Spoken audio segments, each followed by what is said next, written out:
Boy, here's something that might create an OMG moment. Starting up a thought. Oh my God. What? Why do I have to be the one that has to start up the thought? But sometimes we are that person that is selected to start up the thought. For some, it can be very difficult, not only with yourself, but now reach out and plant those thoughts into the thinking patterns of a conversation with friends or coworkers. I'm 44 years deep into this broadcasting career, and it's still extremely tough for me to be the conversation starter. Now, I did some research, and experts connected to shyness and social anxiety. But there are ways to help get you into the talk. Number 1, ask for information. Number 2, pay a compliment to someone. Number 3, comment on something that is pleasant. 4, offer someone help. And 5, show interest in the conversation. So number 1, once again, ask for information. So tell me a little bit more about what you're talking about. You see what I mean? It's that easy. Number 2, pay a compliment. You know, I really like the way that you go up to people and you ask a great question about their day. You don't make it about yourself. You make it about their day.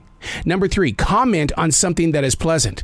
Little chilly, but I'll tell you what, with all those Christmas decorations out there, it fits the scene. I'm glad people are putting up their Christmas decorations. Number 4, offer someone help. Hey, don't do that by yourself. No. We need you to be a part of this team. No, we work together here. That's too heavy for one person to handle.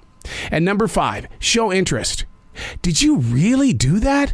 Man, that's awesome. My personal challenge is based solely on how much talking I do before I get into a group of people. A good example, in 3 days, I'm going to have 12 interviews for my podcast, Unplugged and Totally Uncut. Non-stop talking from 8 a.m. until 11:30 a.m. The first thing I do after this kind of a morning is go inward, becoming the listener instead of the conversation starter. Then you're expected to go to the essential job where talking is what engages people into the conversation. No wonder I've got an endless sore throat. I can still hear my father saying, right now, all I need from you is to be still. But is that really where we need to be in this modern day society? To just be still? We've put ourselves in a position where we all have a voice. We don't have to agree with it. That's what I believe is the relationship. We don't have to agree, but we can disagree and still be in this relationship.